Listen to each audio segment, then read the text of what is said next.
Thanks again, everyone, for the joining of this webinars today. We are going to have the second round of our workshops, mostly focused for the librarians and the library users. So the title of this workshop is Empowering Library Users: How Librarians Can Transfer AI Literacy in Education to the Library Users. My name is Pedram Ataee, and I'm from the Notion Wave, the mother company of the SCiNiTO. As I said, this workshop in the second workshop in the series of workshops that we designed for the library users. We ran the first workshops 2-3 weeks ago. A lot of good feedbacks we received after that. So today we are going to run the second one, titled as the AI Literacy and Education for Library Users.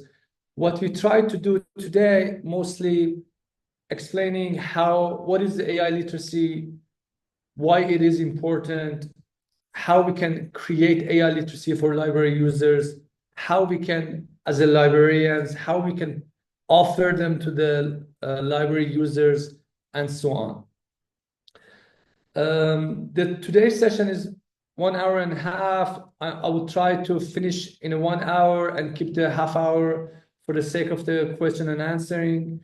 And as I said, please keep your questions to the end of the sessions. I would be more than happy to answer all of your questions. A little bit introduction about myself. My name is Pedram Ataee. I took my PhD from University of British Columbia in Vancouver, Canada, in electrical and computer engineering. I've been working in the AI industry for more than 15 years ago. I built several industry-grade AI products in various sectors, from wearable tech to the automotive industry to the compliance industry and so on. I invented several patents in the AI field, and Meta, the Facebook company, basically purchased them, and currently the owner of those patents is Facebook. I wrote a book titled Artificial Intelligence: Unorthodox Lessons 5-6 years ago, and I also run a YouTube channel under the same name. And my goal in these 2 different mediums is to help AI experts to learn best practices and to help them avoid mistake. Very happy to connect with you on LinkedIn. So if you want to connect me with LinkedIn, just scan this QR code and it will take you to the LinkedIn page of mine.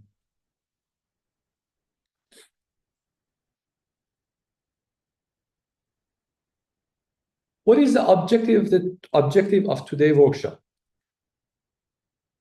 So basically, today we want to target 4 different questions. First, we want to make sure that everyone understands the role of AI literacy in libraries. Then we are going to aim to explain how we can develop AI literacy programs in libraries, and what are the AI guidelines in universities. Then we are going to explain how we can evaluate different AI tools for different library services. And at the end, we are going to skim through some basic materials or some basic methods for sharing this knowledge with the library users. So 4 questions: why, what, how, and where.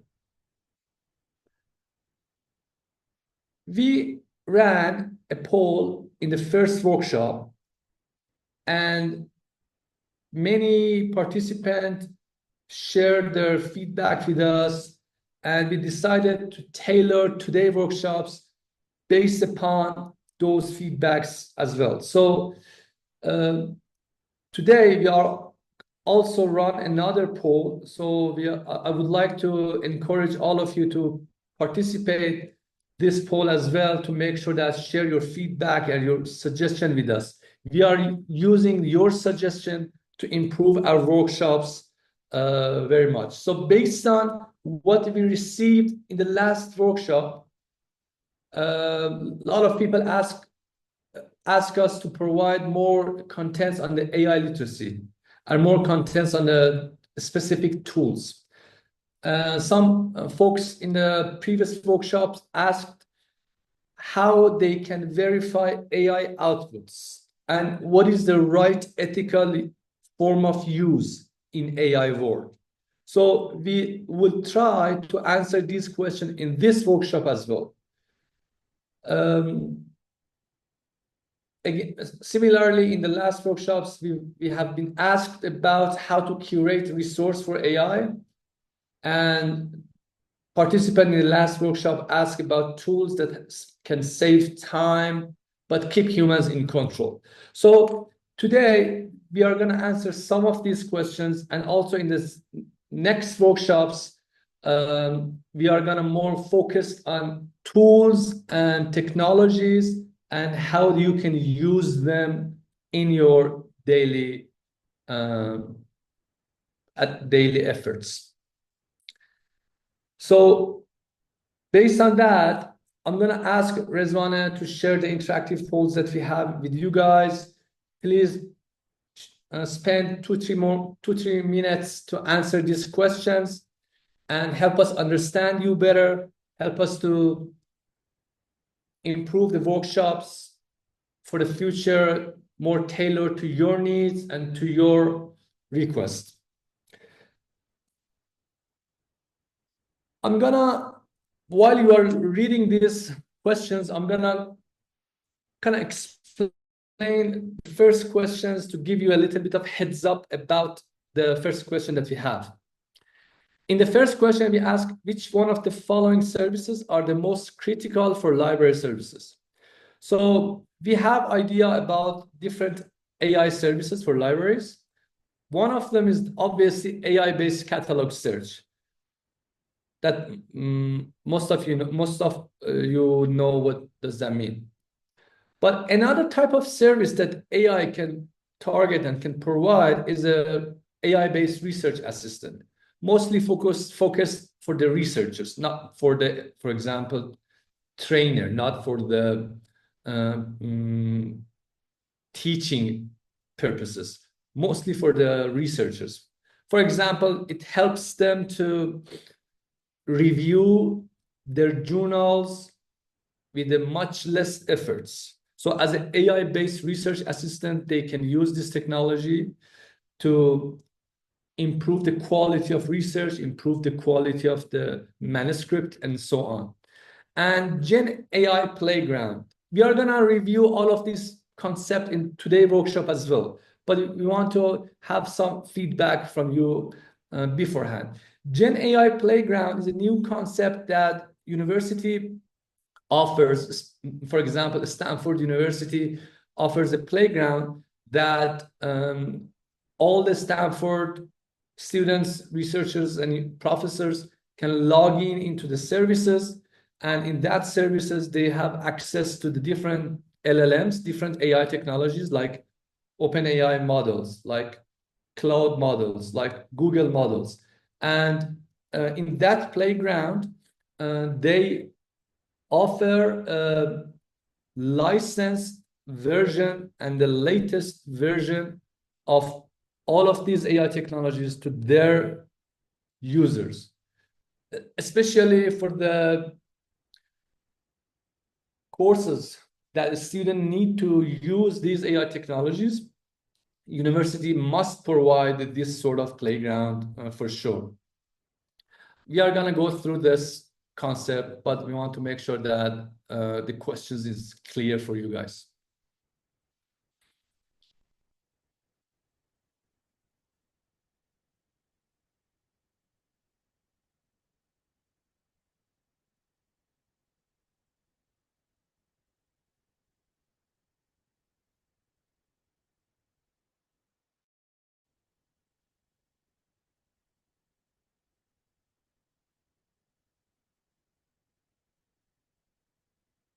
we are gonna wait 1 or 2 more minutes before jumping into the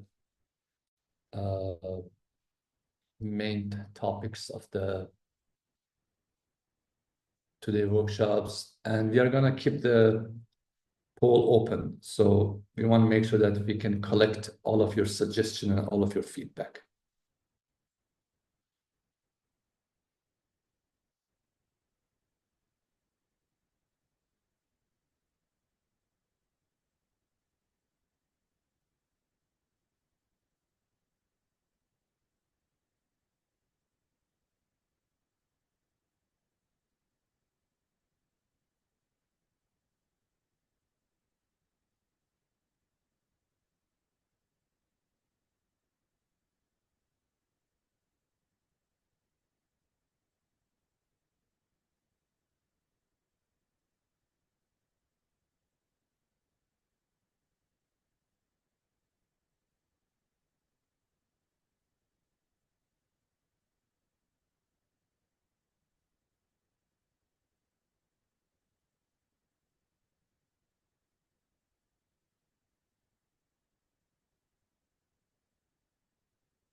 So we are going to keep the poll open, but I will start continuing on the today workshops, but you can share your answer with us later in the session. So let's start with the why question. Understand the role of AI literacy in libraries, why we need this sort of knowledge and literacy within the libraries. AI is transforming how we conduct research, how we do teaching, how we learn every day. AI transformed how we retrieve information, how we assess information. So basically, AI transformed everything in the landscape of university, from teaching to research, from information retrieval to assessment. So we need to educate ourselves. Especially libraries play a key role in teaching AI and teaching digital information to the whole stakeholder in the university. So it is important for librarians to educate themselves and be very proactive in the university, since they play a key role and they play a trusted key role in the center of university. Students, professors, researchers need guidance about how they should use AI, how they should use ethically, how they should choose AI tools. All of these information need to be provided to them, and librarians are the trusted center for this, providing this information. Historical role of librarians is very obvious to all of you. From 90s to 2000, to 20s, these decades, in all of different era of technology, librarians play a key role in sharing information, in keeping the university landscape updated with technology. From the rise of the internet, from the rise of digital databases and ebooks, to the today era, which is the AI-powered search engine and AI-powered tools, all librarians always plays a key role to teach, these strategies, teach these tools, teach this, evaluate, teach stakeholders to navigate through all of these technologies.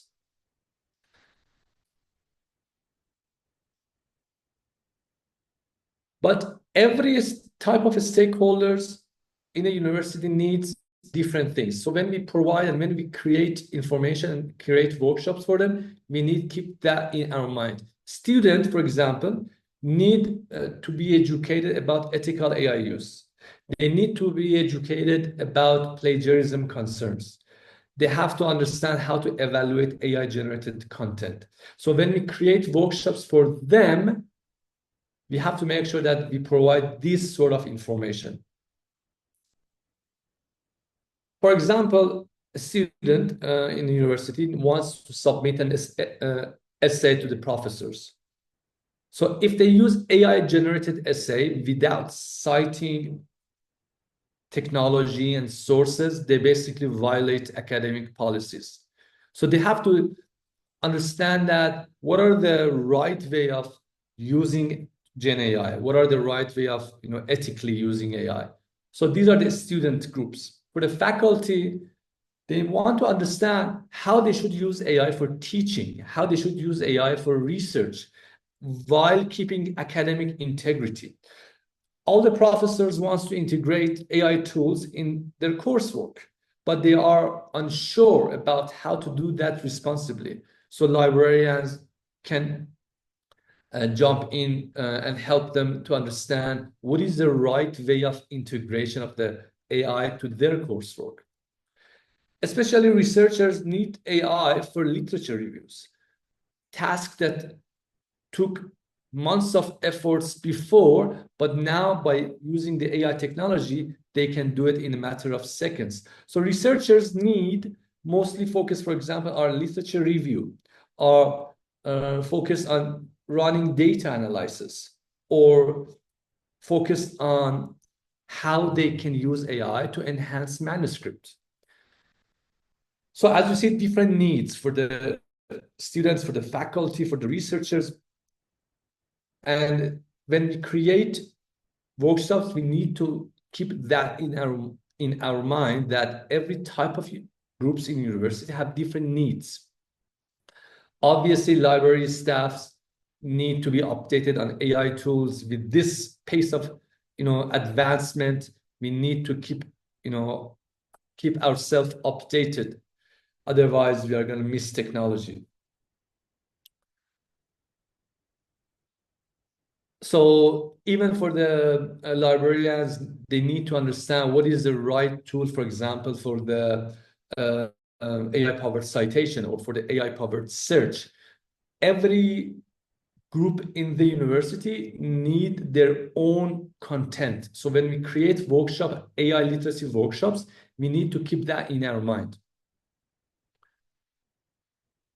So it is obvious that why we need AI literacy, and what is the reason for each group in the university that they need AI literacy. But let's jump in on how we can create those basically workshops, and what are the AI literacy really mean for them.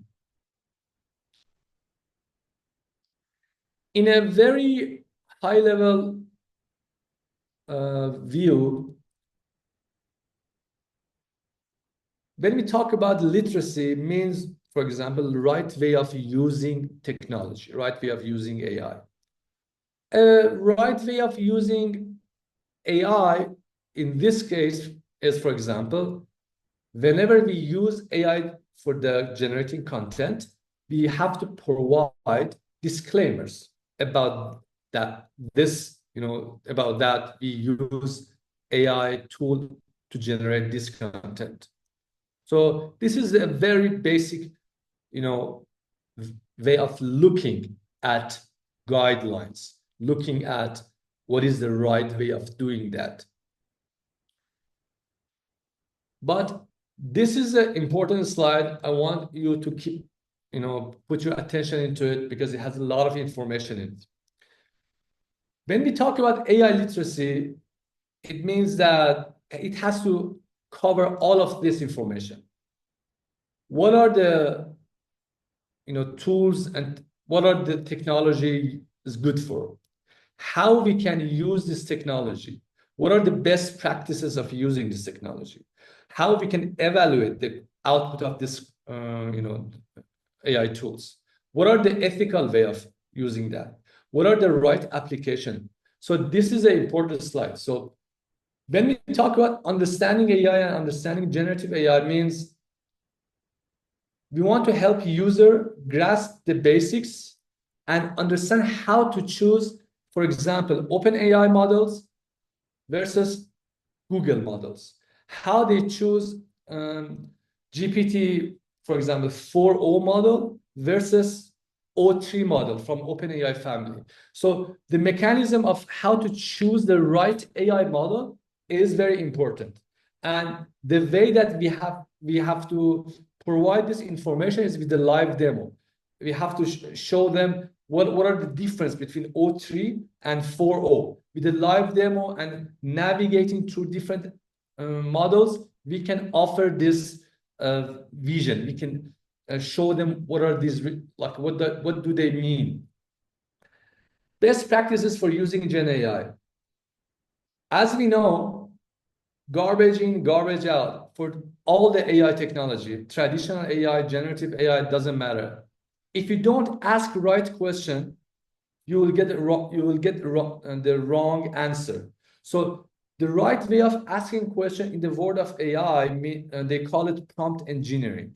So we have to understand what does quality question mean. This is important for everyone, for every AI users, and how we can implement those quality questions, how we can write those quality questions for the AI models. This is a skill called prompt engineering, and all the top tier universities currently provide these workshops to their stakeholders to make sure that everyone's gain the same quality of education. And obviously, there are some basic methods and some advanced methods that we can show it on the live demos. How we can evaluate AI generated content? This is a question that we have been asked in the last workshops. So we are going to go through this more detailed today as well. User must recognize that AI has biases, must recognize that AI can hallucinate and can provide misinformation. You will be surprised when you see AI can create fake citation for you. They provide some citation, but it is a fake citation. It is very important for everyone to evaluate this output, AI output. So when we want to improve and when we want to create workshops, we have to make sure that we verify, these sources. We have to make sure that we educate our audience that AI can create fake citation, fake information. So for not being trapped and not being misled, we have to verify all of those sources. We have to make sure that we do not misuse AI, for example, for cheating, for unethical research. And when we want to create AI literacy workshops, we have to teach to the students, to your audience, what is the right way and appropriate way of using AI versus unethical way. So these are the questions that need to be answered on those workshops.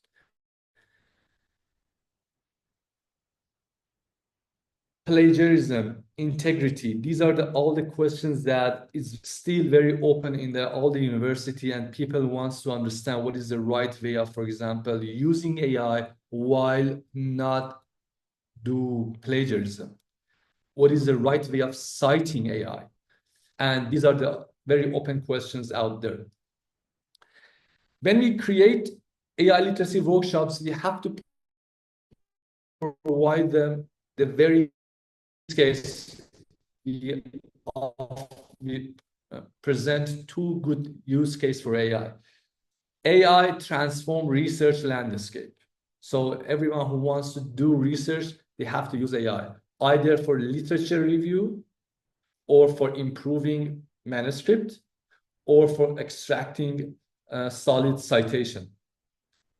And when we want to present and offer these workshops to our audience, we can offer a hands-on practice with the AI-powered discovery tools like SCiNiTO.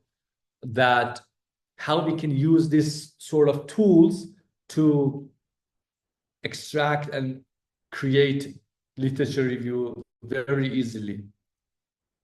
Another good use case for AI, especially for the university landscape, is for career and job research and job search. Obviously, AI is used in hiring process every day for the resume screening and for the writing applications. So when we create workshops, AI literacy workshop for the university stakeholders, especially for the students, we have to offer them how they can use AI for improving their resume, for finding the job. I remember the times that I, participated in the UBC library workshops about how to write resume, what is the right good resume look like, how we should search for the job that we want, and all of these sort of use cases. These are the key topics in AI literacy workshops that we are gonna explain more details about some of them. Obviously, we do not have time to go through all the details, but we try to shed more light on some of these topics. This is a very good example of the understanding generative AI. This is a screenshot of an AI playground designed by Stanford University. On the left side of the screen, you will see an environment that Stanford create for their basically users to log in and choose different type of AI models and start asking questions. The models that Stanford provide in this playground are all licensed, are all education licensed. So they take care of some of the privacy issue that exists in this world of AI. So when the Stanford student log in the system, they are sure no data leakage will happen within this usage. Because if you use non-licensed AI models, there's a good chance that your data will be used for the sake of training and basically for any other purposes that the company on the other side will decide. So by keeping this playground in the university, AI playground in the university ensure all the models that the library users use are licensed. There's no data leakage. The data privacy keep sane. They make sure that everyone have access to the same level of models, because some models are for free. Some models are you need to pay for them. Obviously, those that are more expensive have better quality. So by providing this, they make sure that everyone in the university have access to same quality of models, same quality of services for the sake of inclusion. So it is important that all the universities have these sort of playgrounds. And on the right side, next to this website of the playground, they offered educational material on what does GPT-4o mini means. What is the best usage for this model? What are the strengths of this model versus other models? And all sort of information around each model, GPT-4o, Cloud, Sonnet, Google models, and so on. So this is a big question right now, that when I want to use 4o versus O3, what are the big difference between these two models? Why I should O3 versus why I should 4o? And university, especially libraries, are the very best place for providing this information to the library users. So offering the dedicated playground and educational content around different type of AI models ensure the many sort of rights for the students and researchers and also professors.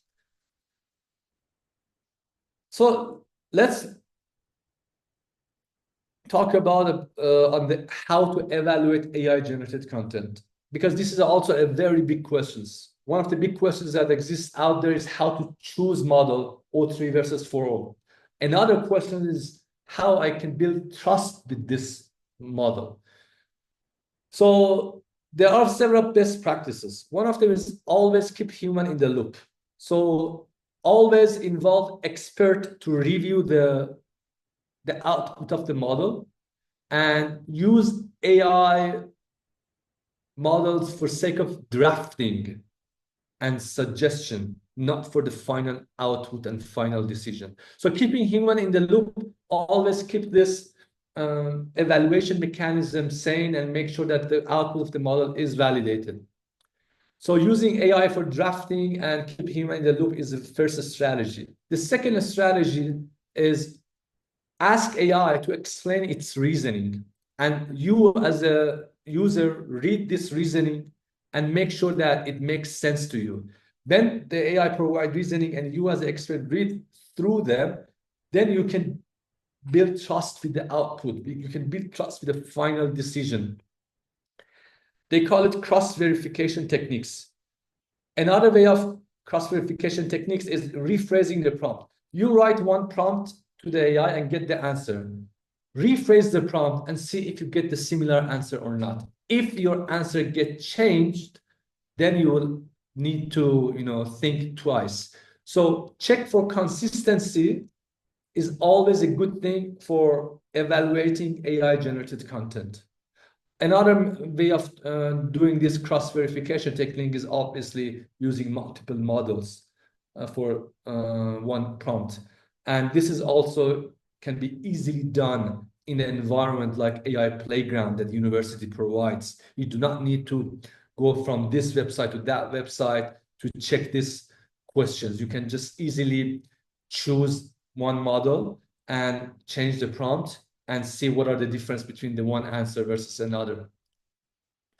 Another way of evaluating AI generated content is by applying chain of thought prompting. Chain of thought prompting is, I'm not going to go into the details, but is the one best practice of prompting. So when stakeholder university get educated on the prompt engineering skills, then they understand what is the chain of thought in prompting, and they can run self-consistency check much better. The other way of evaluation is implementing guardrails. So so you can use rule-based systems or fact-checking APIs to make sure that the AI outputs is correct. Or you can use confidence threshold for the automatic decision. So for example, if you ask a question from AI, ask about, also share the confidence of the model about that decision. For example, from 0 to 10. And if the answer is less than 8 or less than 80%, don't accept that answer. These are a very high-level way of evaluating AI-generated content to build trust, to build AI literacy in the university. Again, this workshop is not about evaluating content, but I just wanted to give you a kind of skim through some high-level methods on evaluating AI outputs as one of the very key topics in the AI literacy. So we kind of skim through on the key topics of AI literacy. Right now, I want to skim through about some sort of AI guidelines. These two works hand in hand. So we need to learn how to use AI, and we have to learn how to comply with the guidelines. So big pioneer universities like Harvard, MIT, and Stanford, all of them already create some guidelines. So I will encourage you to take a look at this. Take a look at this, websites to find out what are the guidelines provided by the Harvard and MIT and so on. Today, I want to go through some guidelines provided by Harvard. So, as I said, university and library has a different stakeholders.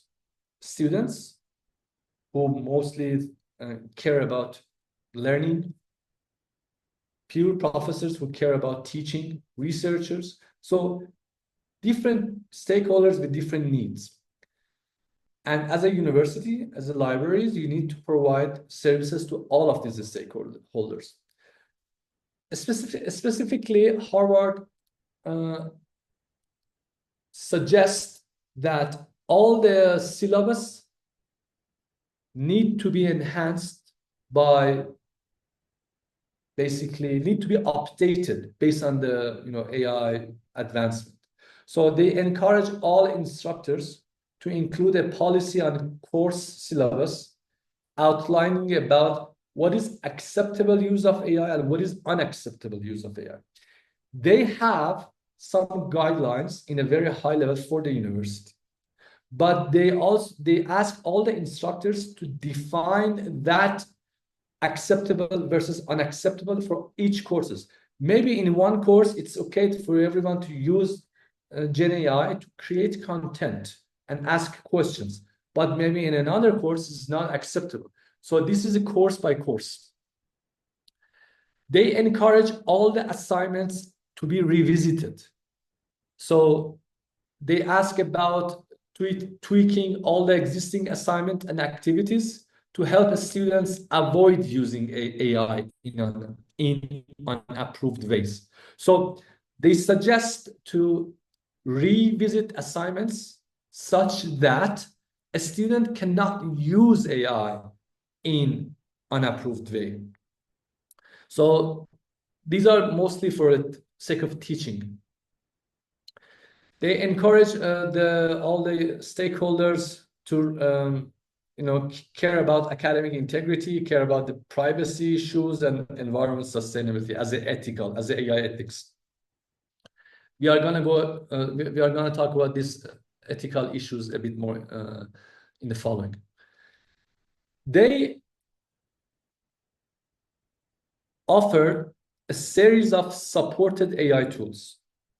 So each university, each library can go through a large list of tools and choose those tools that are in line of library guidelines, university policies, and they can offer them to their stakeholders.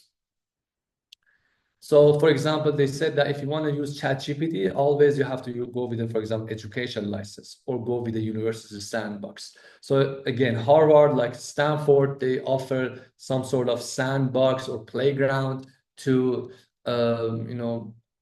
provide licensed models to their stakeholders.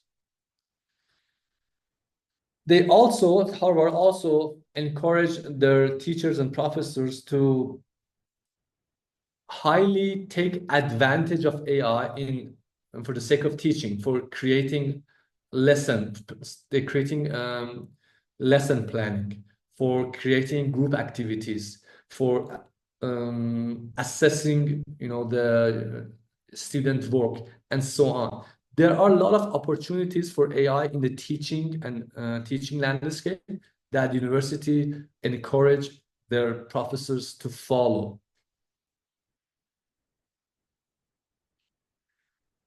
A little bit more about syllabus. For example, as we know, AI can solve the current homework instantly, very easily, especially in the STEM and writing courses. So Harvard asked their prof to basically care about this issue and make sure that their students avoid from shallow learning, because if they can do homework with their AI instantly without any efforts, basically they end up with a very shallow learning. So they provide the guidelines about since the small assignments can be performed and can be done very easily, they ask all the professors to define larger scale projects for their coursework. And so on. These are some sort of suggestion that Harvard provide to make sure that the teachers, the professors use AI, use the weakness, use the strength of AI, and offer a better syllabus and better course for the students. For example, for the writing course, they ask their prof to let student use AI to generate content, then ask students to criticize the content. So basically, they ask students to use AI outputs as an object of critique. So in this case, students can use AI for generating content, but then they start criticizing it. So not only they become enhanced and empowered with the technology, but also they become master of the technology. They can understand, they can criticize it, they can understand the weakness of it. So this is a very good suggestion for the, especially for the writing courses.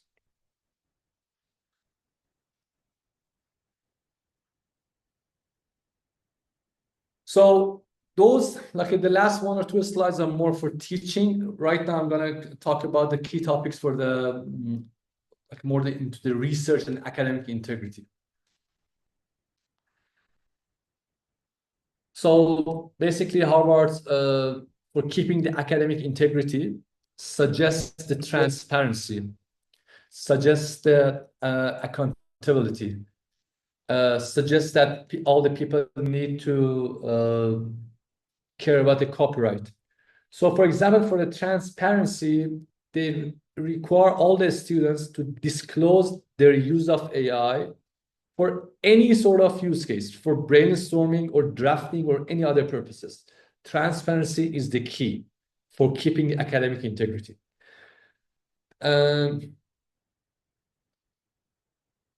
They suggest their instructor to keep student accountable by letting the students know about why they need to use AI and why they shouldn't use AI. So basically, be transparent with the student about why you are asking them to complete a particular assignment. So by keeping the student accountable, you can build academic integrity. As you know, Gen AI tools rely on massive data sets. Some of them are copyrighted. So it is very important to keep for keeping the academic integrity, make sure that the tools that you use do not infringe any copyright law. Some ethical debates. As we know, all the AI models has bias, so we have to make sure that we be prepared for not be affected by those biases. Most of these AI bias go after the dominant norms in the society, so we have to make sure that we don't get trapped for that. Another type of bias in the AI world is premature conclusion. Whenever you ask a question from AI, they answer you. But you have to make sure that you keep this conversation several times and not get satisfied with the first answer, because they have a tendency to prematurely conclude. So when you ask a question, they answer you very confidently. But in order to don't get trapped on that, you have to ask a question several times with different angles to get around of this bias. Another angle of the ethical use of AI is make sure that the privacy and data security keep maintained. AI company can use your data for the sake of marketing. They can use your data for the sake of model training. So whenever you use AI, you have to make sure that you use a licensed model to make sure the company do not use your data for the other purposes. And obviously for the environmental impact, either in the training or inference, every time that we ask question about AI, there are a lot of carbon emission out,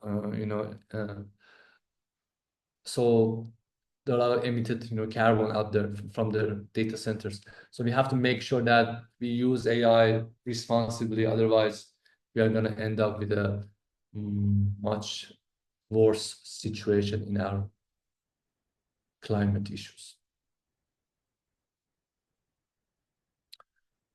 Kind of summary of what we talked through.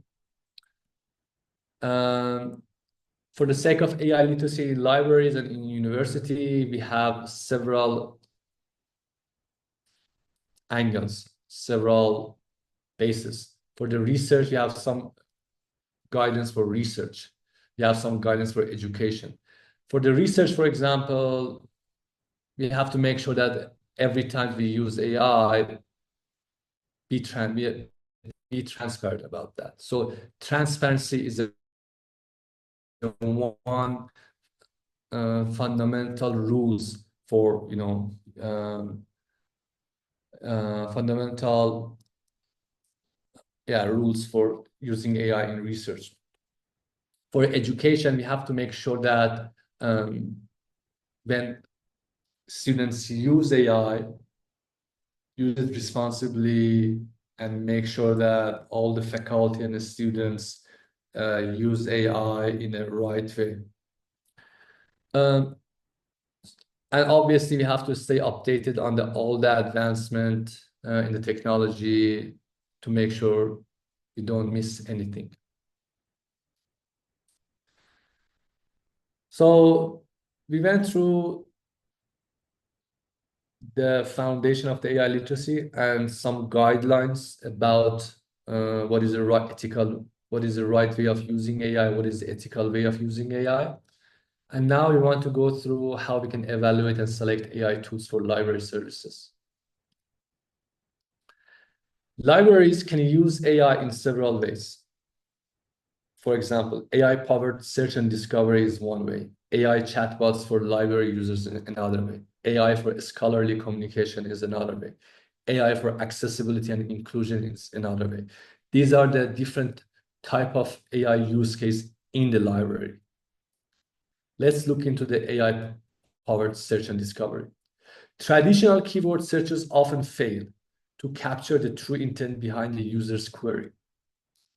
So AI-powered semantic search tool, like what SCiNiTO provides, go beyond simple keyword matching.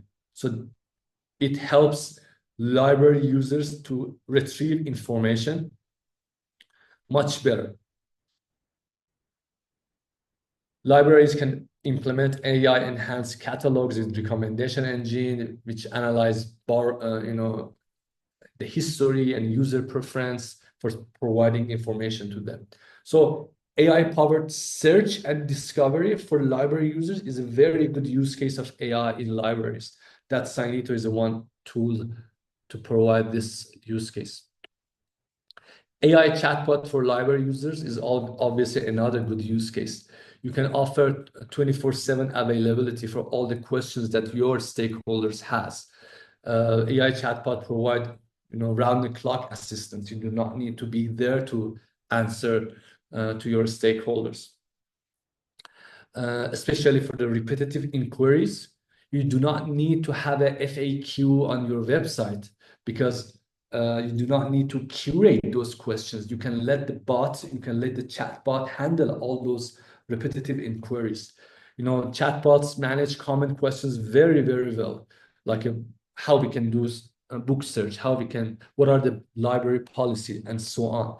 This would free up librarians' time for more complex tasks. Navigating of digital resources is another good use case of the AI chatbot. It helps your users to explore all of your digital resources easily. Obviously, there are some challenges and limitations. Keeping chatbots updated and handling complex queries is not a very easy task. Sometimes they fail on complex queries, and they are not designed for them, but it's okay.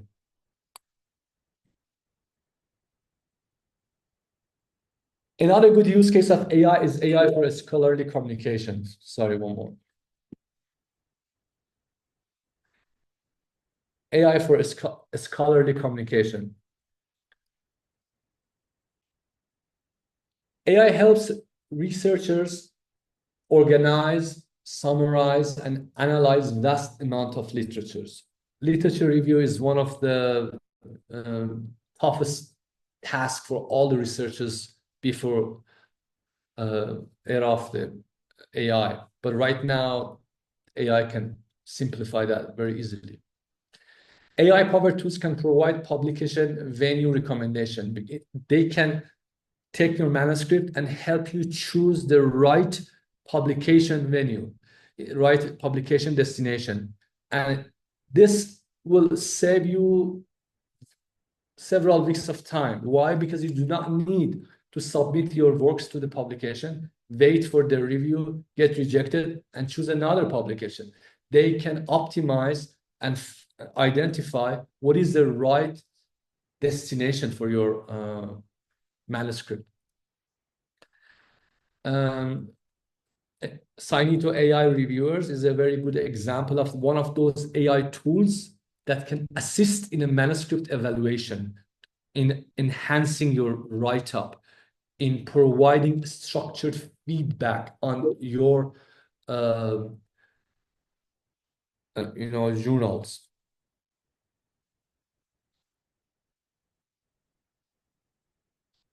AI for accessibility and inclusion. I like this very much.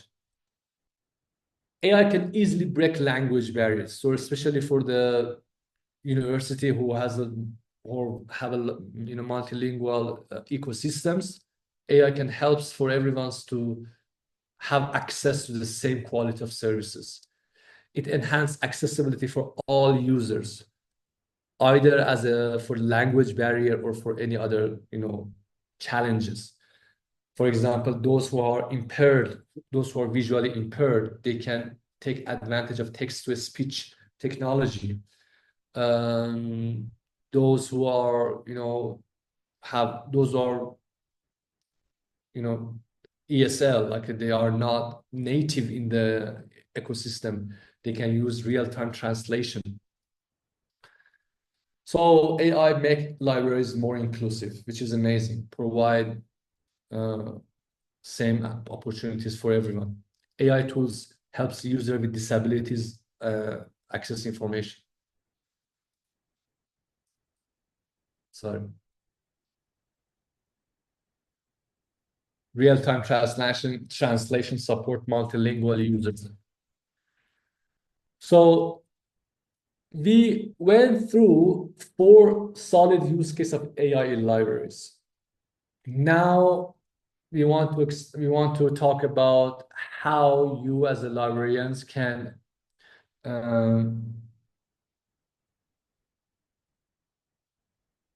offer and evaluate tools to them. So there are some good use cases, but you need to review tools and educate your stakeholders about those tools. One way of doing that is create cards for many different tools and write a description of that tools and specify very right functionality of that product, which in this case, SCiNiTO, you can create this card about SCiNiTO, about any other tool that you want to offer. I want you to remember those cards that Stanford University create for the LLMs, and they offer that in their website about the O3 and 4O models. What are the O3 good for? What are the strengths? What are the weakness? So you as an expert, you can review tools, create these cards for those tools, show their strength, show their weakness, and let your user decide about that specific technology. So creating these sort of cards will help your users, your stakeholders to gain more information. Another aspect of evaluating AI tools is making sure that your tools are accurate and reliable. Making sure that your tools do not, for example, fabricate citation, which is a very misleading mistake. Making sure the AI tools that you use are not biased and basically meet all the ethical guidelines. I want to give you an example. In the case of the LLMs or ChatGPT, when they rely on the memory, when they rely on what they trained based upon, there is a much more chance for them to create fake citation. But when you use tools and technology that not only rely on the memory, not only rely on the training, but also retrieve information from scientific databases, there is no chance of this fabricated citation or fake citation. So I want to keep your attention to this important characteristics. When you want to evaluate AI tools, make sure that your tools are keep your data private.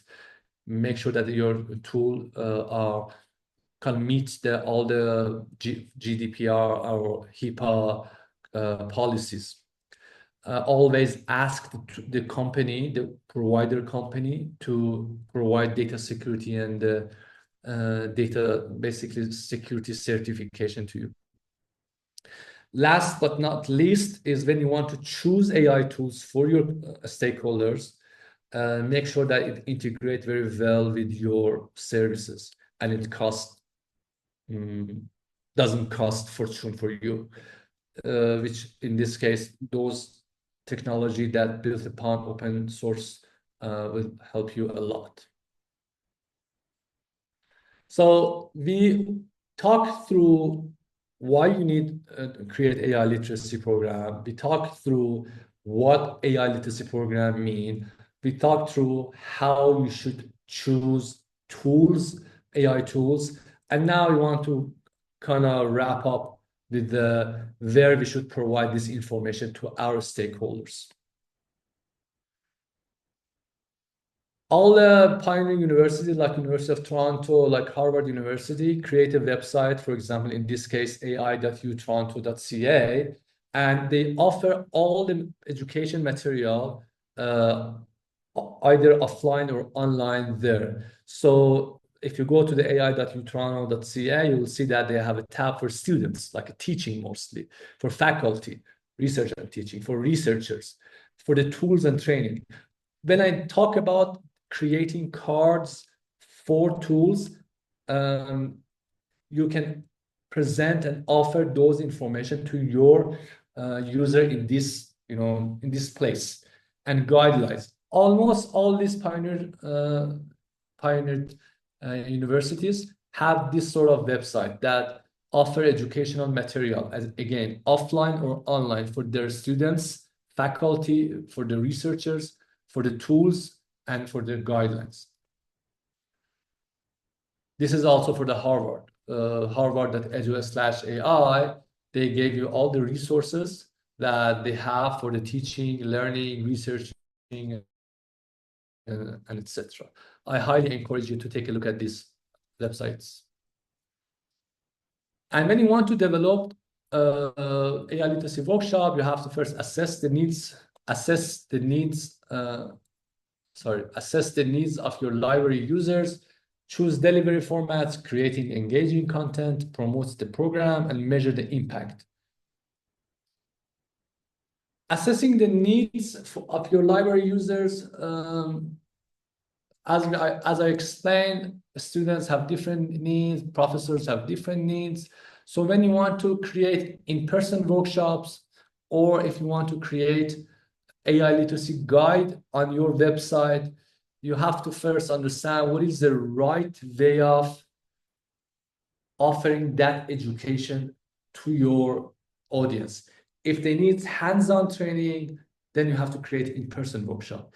If they have a quick reference material, for example, the difference between GPT-4o and GPT-03, maybe a PDF on the website would be suitable for them. So based on their need, you can create the type of workshop or type of basically education material for them.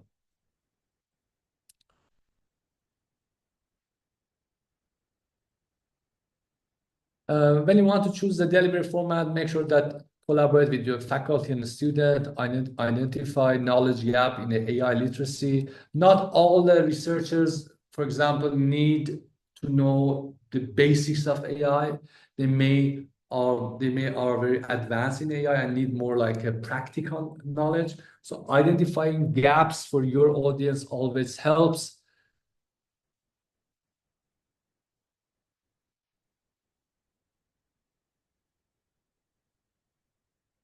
This is also important. Make sure to create engaging content.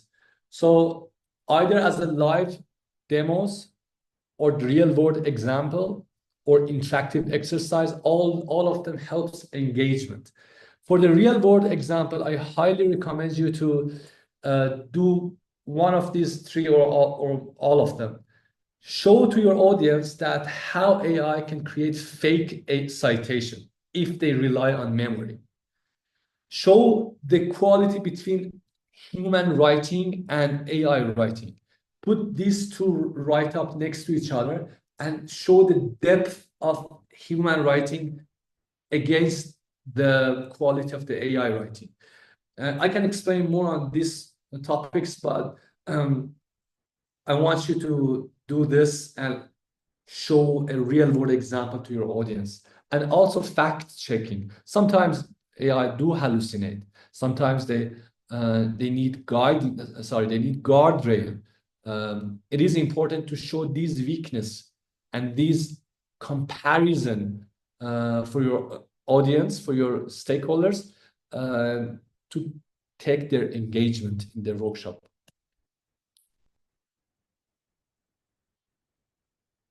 And obviously promote your program in the social media, in your website, and in everywhere that you think is correct.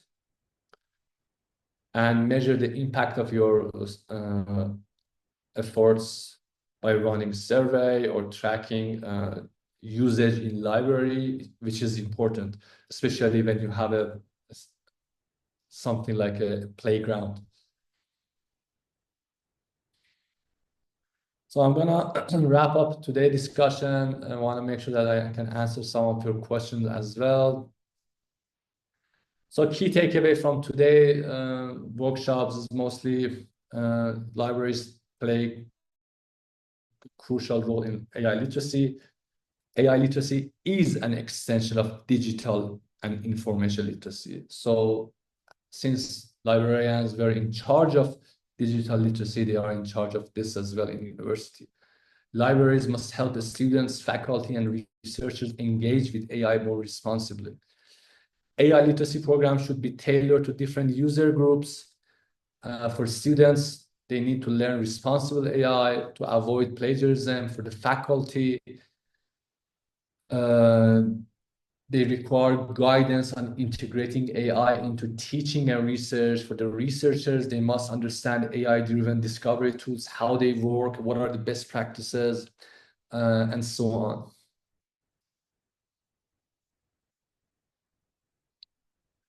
What I tried to explain today was how we should select AI tools. I try to explain when you want to select tools, how you should prioritize accuracy, transparency, and data privacy.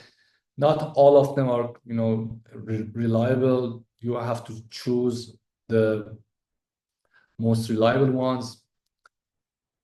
You have to get involved in building policy and framework to help ethical AI adoption in the university. Libraries should develop AI guidelines and programs. and put that in the website for sake of all the stakeholders.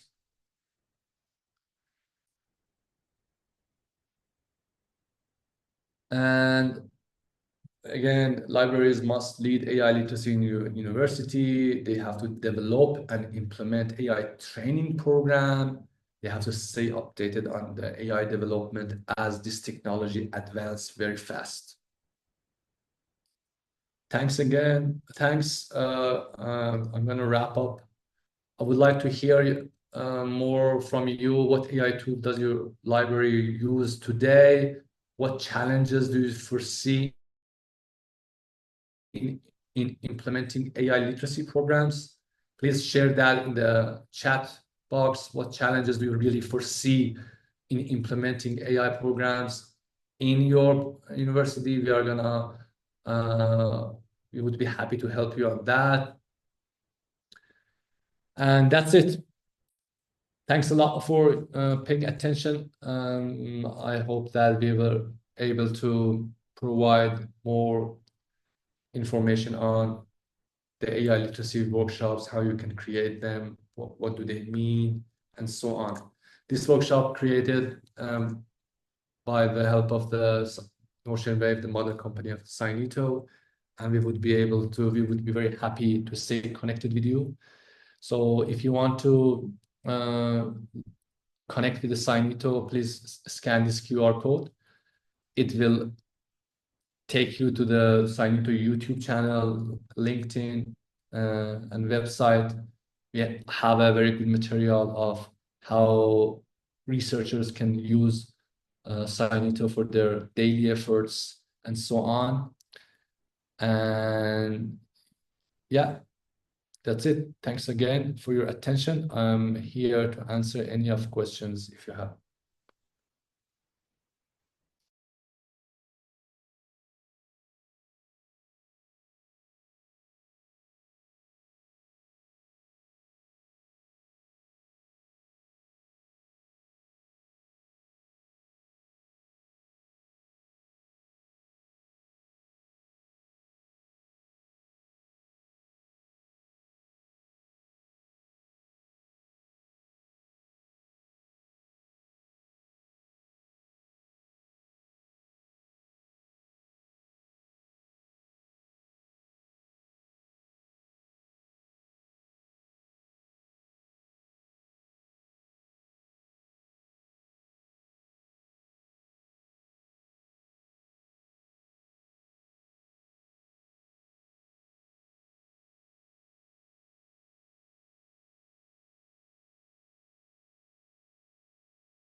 Yeah, so yeah, I was muted.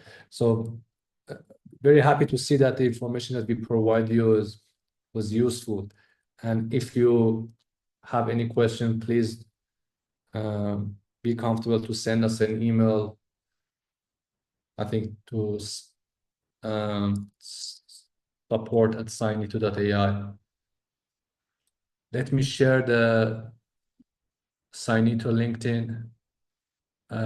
Rezvana, can you share the SCiNiTO LinkedIn or YouTube link in the chat? Yes, sure. Can you suggest some AI tools for each library services? Thank you for a great presentation. Allah, could you please show me some AI catalogs that is available?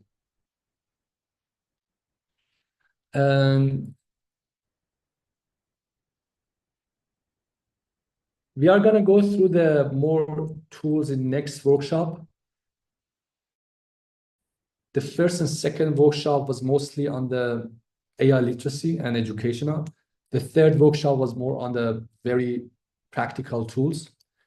So one of the tools that definitely recommend is the SCiNiTO, that provides not only semantic catalog search, but also AI research assistant tool.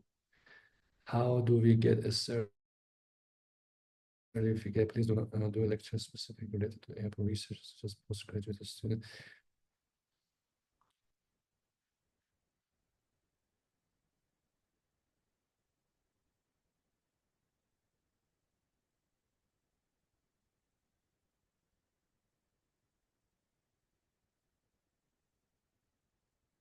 Yeah, we shared. Someone asked about, please do a lecture specifically related to AI for researchers such as postgraduate students. I highly recommend you to follow the YouTube channel of SCiNiTO. We have a very practical videos on how postgraduate students can take advantage of AI for conducting more solid research. We also had another webinar 2 or 3 weeks ago. We have that video on the YouTube channel as well. So if you want to stay updated with all the webinars that we had, you can follow our YouTube channel as well. Do you have a sample of a good prompt? This is a very good question. We have, I cannot share it now, but definitely prompt engineering skill is very important. And for using SCiNiTO, we also provide a list of good prompts that you can use to get the best answer. I believe, and to the person who asked about, do you have sample of good prompt? I believe that we have in our plan to share a series of useful prompts for the sake of research, for the sake of AI-powered research. I do not have that with me now, but I encourage you to follow us. We are gonna release that very soon. This was a very good question.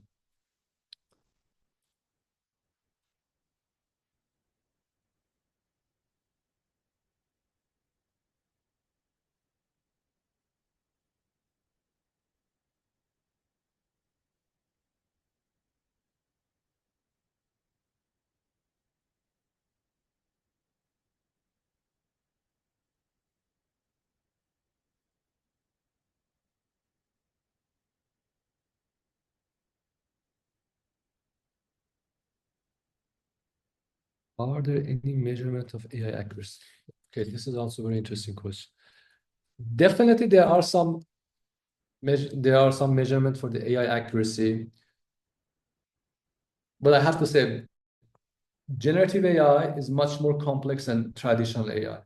The measurement that we had for traditional AI was much easier to calculate, much easier to use, like precision, recall, accuracy, and stuff like that.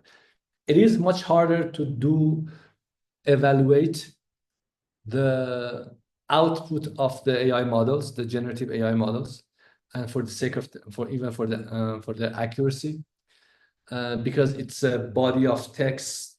Maybe some part of it is correct, some part of it is not correct, some part of it is accurate, some part of it is not accurate. So answering the question that are there any measurement of AI accuracy? Yes, there is. It is very sophisticated to measure accuracy for the generative AI, since their output is very sophisticated. Their output is not a 1 versus 0 or yes versus no. Is a body of text, is very hard to measure them, but there is some way, some method to measure. And it's not just about accuracy. Sometimes these models are resistant to your prompt. So you ask them do something, but they do not listen to you, and they do something else. We call that some like a resistant or following capability, how much they can follow your prompt. There are several aspects of assessing these models, which are very sophisticated. It's beyond the scope of this discussion. So it sounds there's not much more questions. Could a human writing is detected as AI? Okay. That's also good questions. I wanted to explain this within the workshops, but for some reason I jumped. Someone asked, could a human writing is detected as AI generated writing? Yes, it is possible. It is not likely, but possible. Especially with okay, let me give you this example. M dashes, those long dash, currently being seen and being used as identifier for AI generated outputs. And sometimes when people see a body of text has M dashes a lot, they would say that this is AI generated output. I was reading an article several days ago that a human writer, authentic human writer, was complaining about this issue. She was saying that I use M dashes in my write-up very often. And today, since AI use M dashes a lot, and people are biased to detect that M dashes as a AI generated content, they identify my write-up as AI generated content, which is not cool. And she was complaining a lot about this bias. So back to your question, could a human writing is detected as AI generated? It is possible, it's less likely. There are also some technologies like GPT-0, for example, to detect AI generated versus human generated. However, based on the guidelines of the Harvard and the Pioneer University, they do not recommend you to rely on these technologies. They do not rely on, because even those technologies, those detecting technology can make mistake. And based on the guideline of big university, we should not rely on that very often.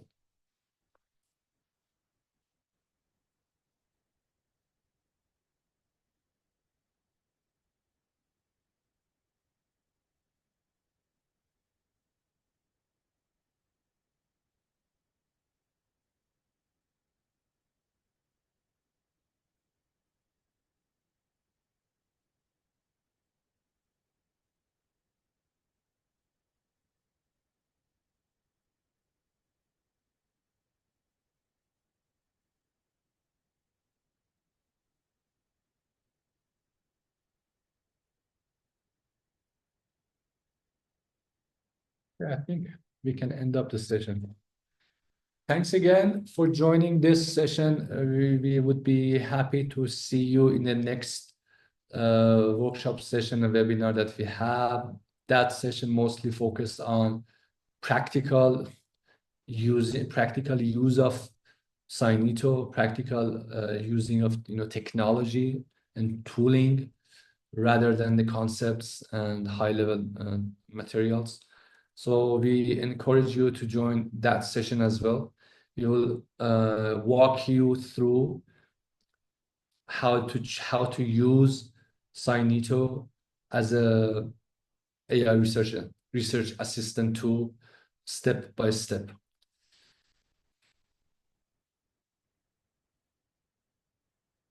Perfect. So, Rizwan, I think we can finish and up.